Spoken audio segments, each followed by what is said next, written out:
Eu saúdo a todos com a paz do Senhor, especialmente os jovens que estão nos acompanhando nesse trabalho, nessas diversas aulas que temos dado para os jovens. Esse conteúdo também estará disponível na apostila para os professores, para os pastores, para todos aqueles que quiserem somente fazer contato com o Instituto Bíblico, e o material será disponibilizado. Nosso assunto de hoje são as 10 perseguições do Império Romano sobre a igreja primitiva e a igreja fiel. Para isso, eu convido os irmãos a abrirem a palavra no livro de Apocalipse, no capítulo 2, verso 10, que diz assim: Nada temas das coisas que hás de padecer, eis que o diabo lançará alguns de vós na prisão, para que sejais tentados, e tereis uma tribulação de 10 dias. Ser fiel até a morte, e dar-te-ei a coroa da vida. Muito bem. Meus irmãos, pode passar o slide. O nosso objetivo aqui nessa breve palavra aos irmãos é mostrar de uma maneira prática as perseguições do Império Romano sobre a igreja, as suas causas e as suas consequências. É importante também contextualizar com os nossos dias de hoje, porque é bom que todos saibam que nós estamos na mesma igreja que iniciou a caminhada há 2000 anos e agora chegamos ao fim desta caminhada com os últimos acontecimentos, os últimos sinais que antecedem a volta do Senhor Jesus, porém, debaixo do mesmo teor profético. Então, não é apenas um estudo árido da história da igreja, mas é bom estar atento para entender bem essas provas, essas provações, as lutas que a igreja primitiva passou, para estabelecer a doutrina e para estabelecer também um modo de vida dentro do projeto de Deus. Então, seguindo aqui em diante, a história da igreja é uma história de oposições e provas. Eu gostaria de frisar aqui para os irmãos que desde os primórdios da igreja, desde os primeiros tempos da igreja, a igreja sempre passou por sérias provas e tribulações, confortada pelo Espírito Santo, o qual foi enviado exatamente para isso. O Espírito Santo foi enviado sobre a igreja a fim de consolar a igreja. E o Senhor já sabia previamente que a igreja necessitaria dessa assistência do Espírito Santo para poder continuar sua caminhada. Eu coloquei aqui no slide as lutas para estabelecer a doutrina e se estabelecer dentro do projeto e os 7 períodos proféticos, a começar em Éfeso e terminando em Laodiceia. Mas mesmo em Éfeso, no início da igreja, a primeira igreja, a igreja do primeiro século, a igreja dos apóstolos, ela teve várias provas para estabelecer uma doutrina na qual Esmirna, a próxima igreja, ia viver completamente dentro dessa doutrina. A igreja de Esmirna, só para contextualizar, ela não tinha bens, os irmãos vão ver por quê, ela não tinha propriedades, ela não tinha recursos materiais para se manter, então ela deu sua própria vida. Quando nós falamos de perseguições, nós lembramos muito de Esmirna, por causa das arenas, do próprio Coliseu romano, e por causa de toda a luta que a igreja de Esmirna enfrentou. Mas é bom ter em mente que em cada período profético desse, houve sim uma perseguição com maior ou menor teor, mas dentro do mesmo contexto profético de lutas e provações. Eu gostaria de mostrar aos irmãos, nesse breve estudo, que essas lutas, elas não devem ser entendidas como uma fraqueza da igreja. Pelo contrário, apesar de todas as provações e tribulações que ela passou, ela sempre mostrou uma resiliência muito grande, uma resistência, uma perseverança em continuar na presença do Senhor, na certeza de uma fé que a tinha colocado dentro de um projeto, mas não um projeto para essa vida, religioso simplesmente, mas um projeto que agora transportar a igreja para a eternidade, tendo em vista que a igreja de Esmirna se oferecia a morrer, porque para eles morrer era melhor, e estar nos braços do Senhor era infinitamente melhor do que passar por todas aquelas provas. Então, ao contrário de entender que a igreja se enfraqueceu, ao contrário, ela prevaleceu, ela cresceu, ela expandiu e ela acabou chegando até os nossos dias, como nós hoje somos uma prova viva que a igreja resistiu e chega aos nossos dias vitoriosa. Quando eu vou fazer aqui um parênteses para explicar para os irmãos que essa questão de ser vitoriosa não tem nada a ver com a parte material, de prosperidade, riqueza, mas vitoriosa no sentido de ter conseguido se manter dentro do projeto de Deus e agora, na mesma certeza da igreja primitiva, esperar pela eternidade de Deus que se aproxima cada dia mais velozmente dos nossos dias. A fim de contextualizar somente e mostrar que essas provas não vieram como surpresa para a igreja, mas elas estavam profetizadas dentro da palavra, em vários textos. Eu vou usar somente 3 para não estender muito aqui a nossa aula, mas somente a fim de mostrar para os irmãos que isso estava previsto dentro do projeto de Deus e em sua palavra. Eu separei aqui alguns textos para nossa reflexão, um entendimento mais profundo. O primeiro está aqui, em João 16:33, quando o próprio Senhor Jesus diz: tenho-vos dito isto, para que tenhais paz. No mundo tereis aflições. Ora, essa palavra que o Senhor deu à igreja, foram palavras da sua despedida.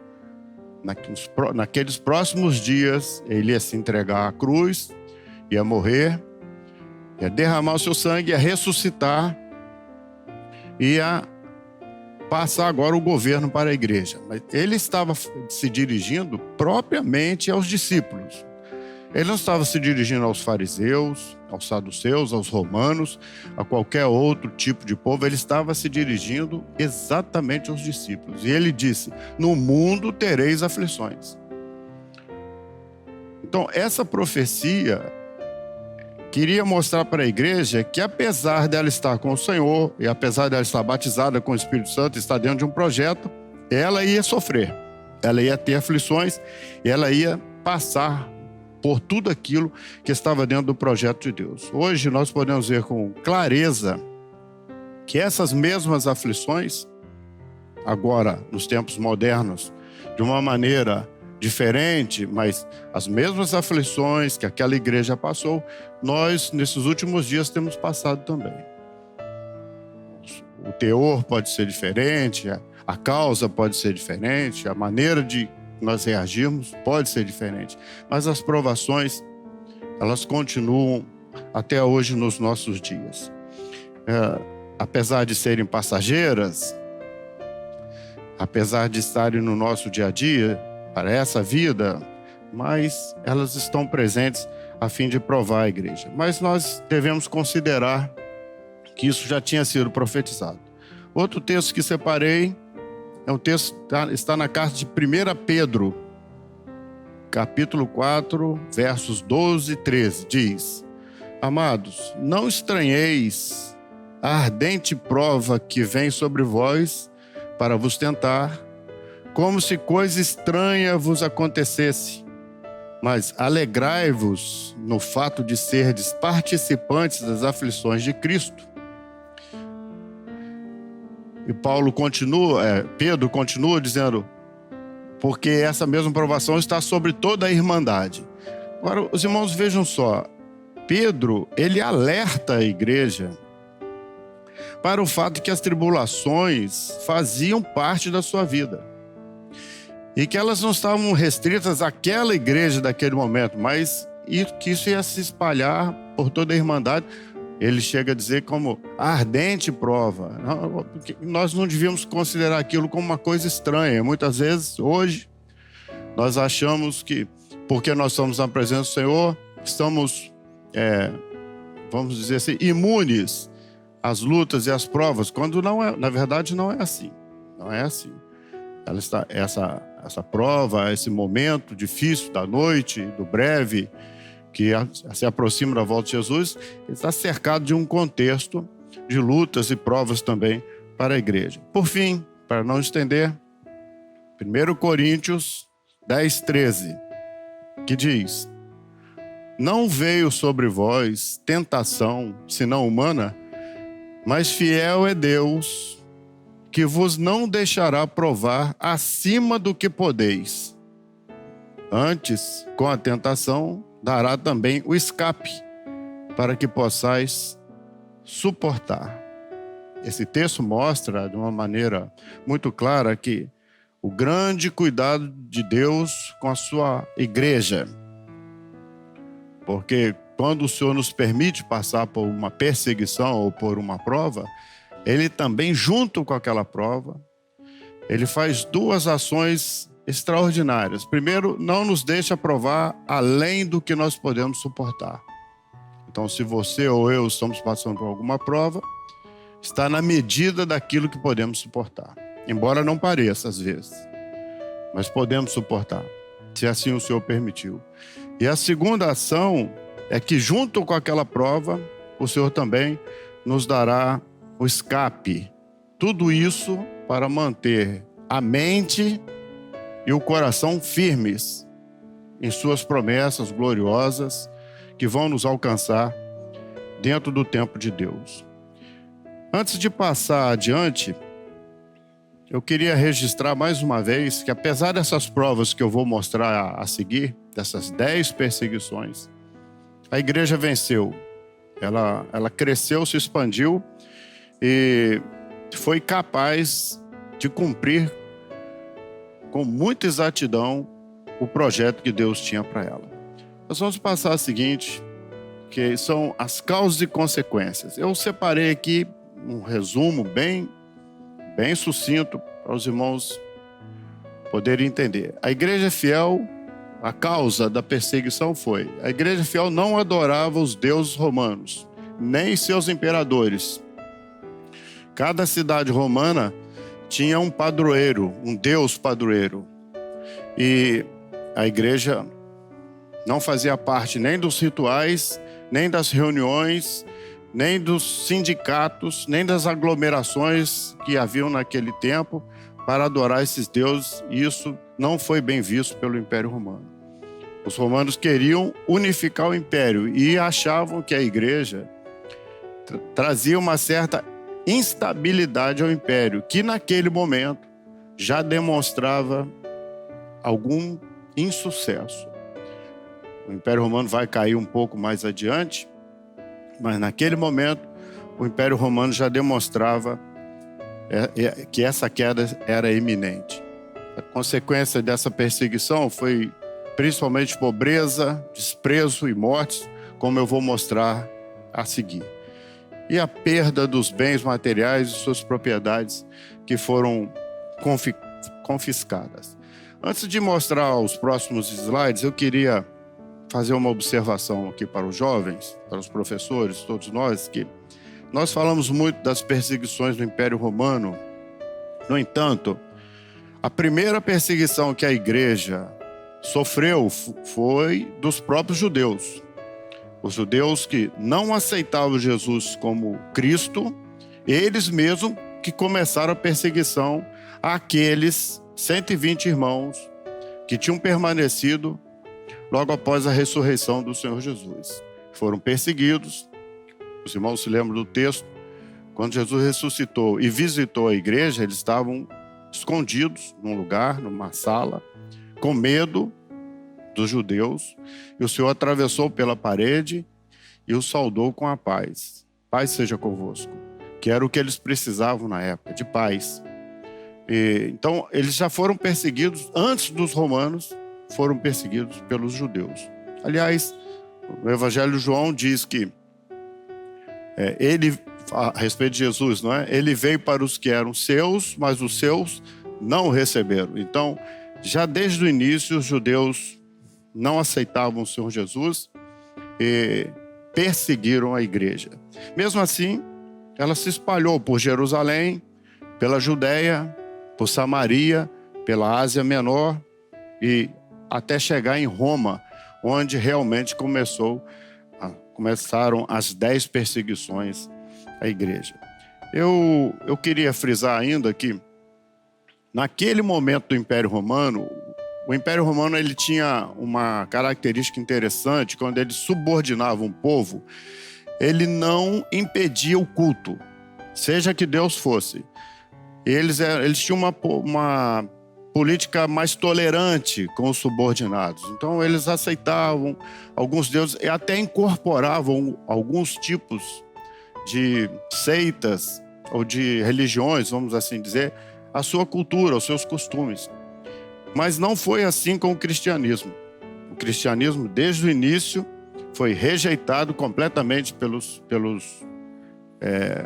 povo romano e considerava os cristãos um povo desprezível, que acreditava apenas em um só Deus, que eles não conseguiam ver e não se dobravam à idolatria, nem à adoração dos seus deuses, como eu já disse, e daí foram considerados uma religião ilegal dentro do Império Romano, sofrendo todas as consequências desse pretexto do Império Romano em fazer com que o Império continuasse estável. Mas é interessante mostrar aos irmãos que a perseguição romana aos cristãos, ela começou no reinado do imperador Nero, no ano 64, e ela vai terminar só com Constantino em 313. Então foram 250 anos aproximadamente de perseguição. Muito tempo de perseguição. Somente com a ajuda do Espírito Santo é que essa igreja conseguiu permanecer até os dias de hoje. Mas vamos agora então entrar exatamente no assunto da nossa aula, que são as 10 perseguições. Começando com Nero, eu fiz um resumo para que os irmãos possam acompanhar as principais ações de cada imperador, que são 10. Então, começando com Nero, no ano 64 a 68, depois de Cristo, Nero colocou fogo em Roma. Ele incendiou Roma, uma parte de Roma, e ele colocou a culpa nos judeus. Ele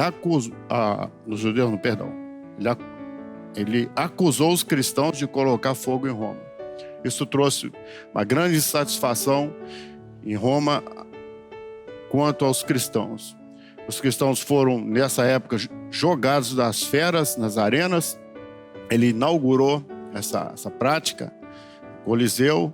Eu até sugiro que aqueles irmãos que puderem ler um livro, é história, somente história.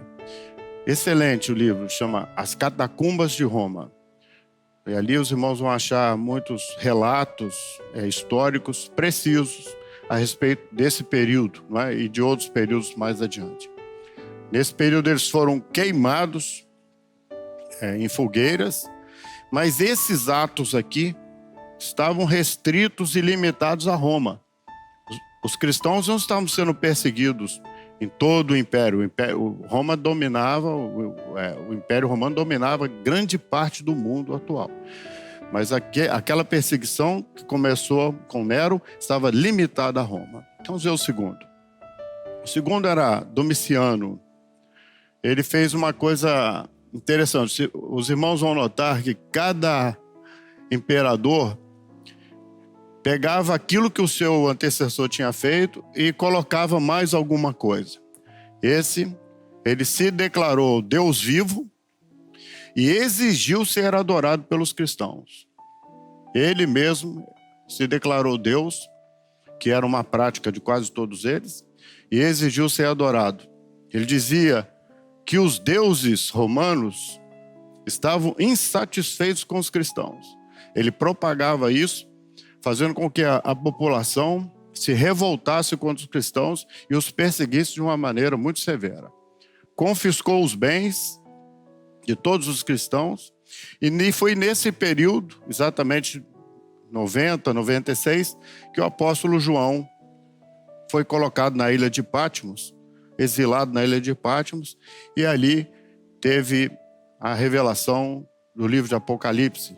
Escreveu o livro de Apocalipse, que foi ditado pelo Senhor Jesus. Nesse período também, houve uma fuga dos cristãos para o subsolo e para túmulos. Os irmãos quiserem ler a carta aos Hebreus, no capítulo 11, tem algumas referências ali, naquela galeria que muitos chamam de os heróis da fé. Ali tem algumas referências a esse período, onde as pessoas, os cristãos, se esconderam. Alguns livros de história dizem que alguns não chegaram a ver a luz do sol, nunca viram a luz do sol, porque viviam escondidos nas catacumbas, nos túmulos, para fugir dessa perseguição, que foi uma perseguição muito atroz. O terceiro foi Trajano, do ano 98 a 117. Nesse período, os cristãos foram considerados criminosos. Irmãos, notem que a perseguição ela vai acumulando, né? Acumulando a insatisfação e as acusações. Aqui eles já foram considerados criminosos. Então foram tratados como criminosos. E Trajano dizia que eles traziam um perigo à estabilidade do império, porque era um povo diferente. Eles diziam que tinha um Deus que ninguém via, que tinha um rei chamado Jesus que também ninguém via, e os romanos não queriam um outro rei, não queriam um outro imperador. Então, eles diziam, propagavam que a igreja e os cristãos traziam uma instabilidade ao império e precisavam ser dizimados. Neste período, houve um martírio de um bispo da igreja de Antioquia, chamado Inácio, que foi queimado na fogueira, porque não concordou em adorar o imperador Trajano e foi queimado. O quarto foi Adriano, 117 a 137. Adriano ergueu templos e estátuas de si mesmo. Ele ergueu templos para sua adoração e fez estátuas que exigia a adoração da sua própria pessoa. Os cristãos não aceitavam e puniu com rigor aqueles que, segundo suas convicções, protegiam os cristãos. Notem que agora não era só contra os cristãos, mas aqueles que ele considerava, segundo as suas próprias convicções, que protegiam a igreja ou protegiam os cristãos, passaram a ser perseguidos pelo império também. Marco Aurélio foi o quinto, de 161 a 180, foi a mais brutal perseguição aos súditos do Império Romano, dos súditos que eram cristãos. Dentro do próprio governo romano, dentro do próprio Império Romano, haviam conversões. Ninguém conseguia barrar as conversões, eles se convertiam. Convertiam até mesmo com os sacrifícios que havia dos humanos, né, nas arenas. Eles viam aquele povo e o Espírito Santo agia de tal forma que eles se convertiam. Muitos se atiravam dentro das arenas, junto com a igreja. E dentro do próprio império havia pessoas que tinham se convertido, entregue as suas vidas ao Senhor. E ali, naquele período de Marco Aurélio, esses súditos do Império Romano, que eram cristãos, também foram duramente perseguidos, colocados para fora, não podiam mais trabalhar, não tinham mais seu salário, e os seus bens também foram confiscados. Os cristãos foram considerados culpados por desastres naturais como tempestades, peste, fome e secas. Os irmãos, vejam que ponto chegou a loucura, né?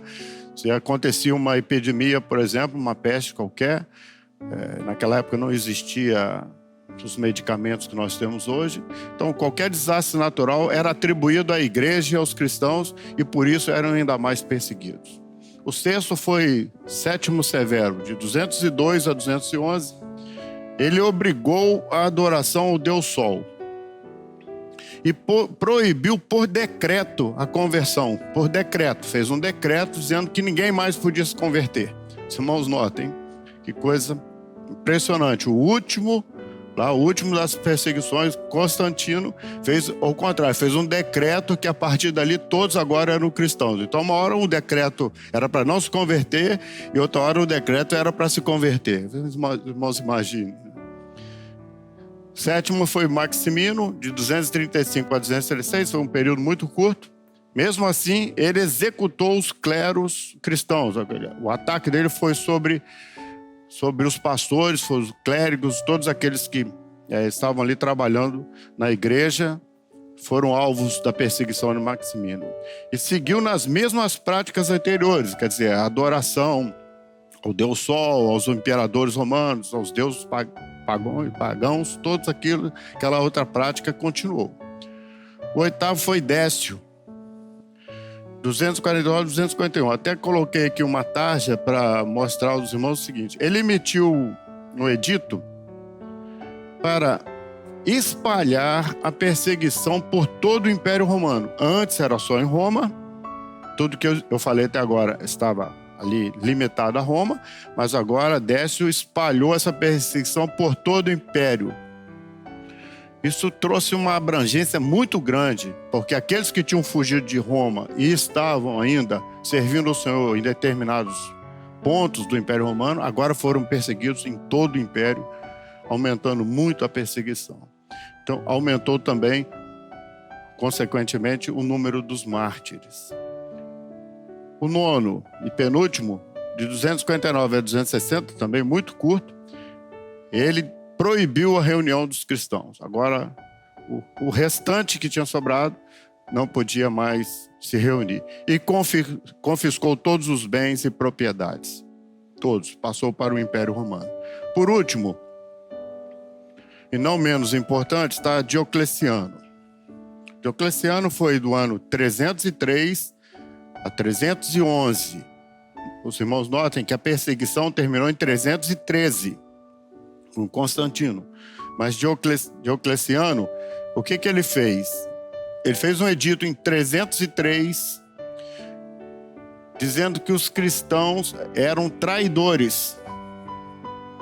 Então, antes eles eram perseguidos porque não adoravam, porque depois passaram a ser criminosos, agora eram traidores.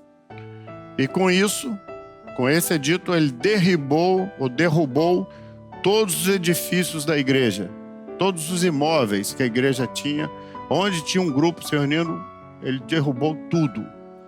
Queimou as escrituras, todas as escrituras que encontravam eram queimadas, queimou os livros e até as Bíblias de até então.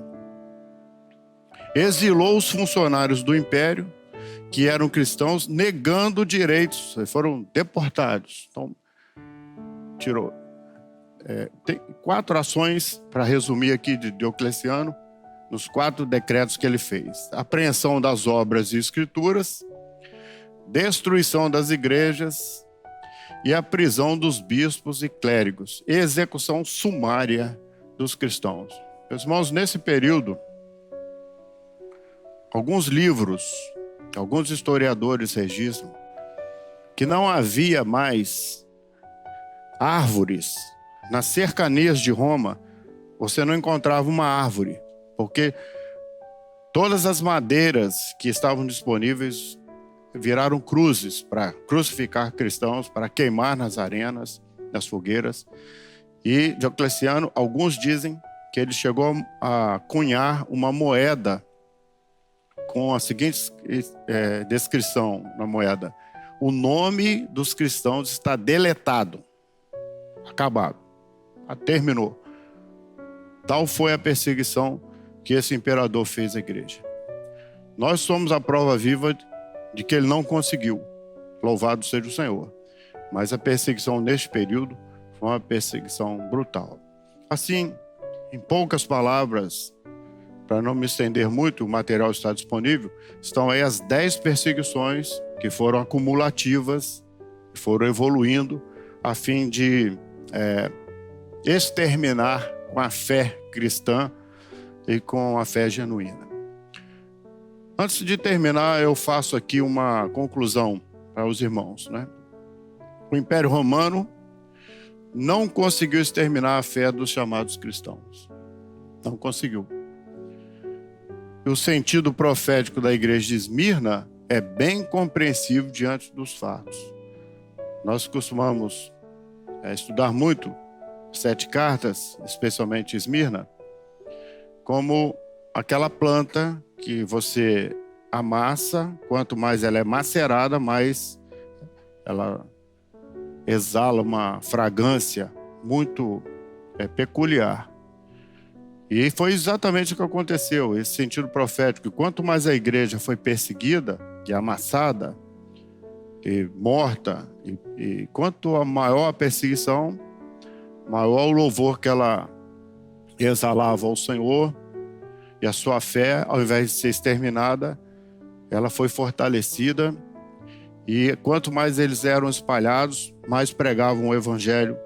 E dessa maneira, embora o Império Romano tenha perseguido o cristianismo por muito tempo, ele não conseguiu exterminar a fé dos chamados cristãos. Eles continuaram a pregar o evangelho sem medo, sem hesitação, e a obra do Senhor foi feita, chegando até os nossos dias. Eu faço somente uma observação, acho necessária para todos nós, que essa diferença fundamental entre aquele período e o de hoje. Assim mesmo, com todas as tribulações, o evangelho aumentou. Ele se propagou. Espalhou vigorosamente, e nos nossos dias também. Estamos vivendo esse instante onde nós temos visto que o evangelho ser pregado por várias denominações, várias religiões usam o evangelho. Eu faço somente uma observação de que no período de Esmirna e em todas essas perseguições acontecia uma coisa interessante, não é? Quer dizer, os leões, eles comiam a carne, mas não conseguiam tocar na alma. Então, quando as pessoas iam para as arenas, para as fogueiras, eles queimavam a carne, aquilo que era matéria, mas a alma estava intacta, em comunhão com o Espírito do Senhor, e perseveravam e chegavam fiéis ao céu. Hoje, nos nossos dias, e eu deixo aqui uma palavra aos jovens, as perseguições continuam. Elas só são mais sutis, são mais difíceis de você perceber, mas elas estão aí. Os leões de hoje, eles fazem o contrário. A carne, o corpo, o exterior, está cada vez mais conservado. É só olhar dentro das academias, as pessoas têm uma preocupação exacerbada com o corpo, com a aparência, cuidar da carne. Eu não sei se isso é todo ruim, pode ser até bom, mas a alma está morta. Então, os leões de hoje, eles não comem a carne, eles matam a alma. E no primeiro momento era o contrário, eles matavam o corpo, mas não conseguiam tocar na alma. Hoje a alma está jogada, está morta em delitos e pecados, diz a palavra. Então fica para nós aqui um alerta.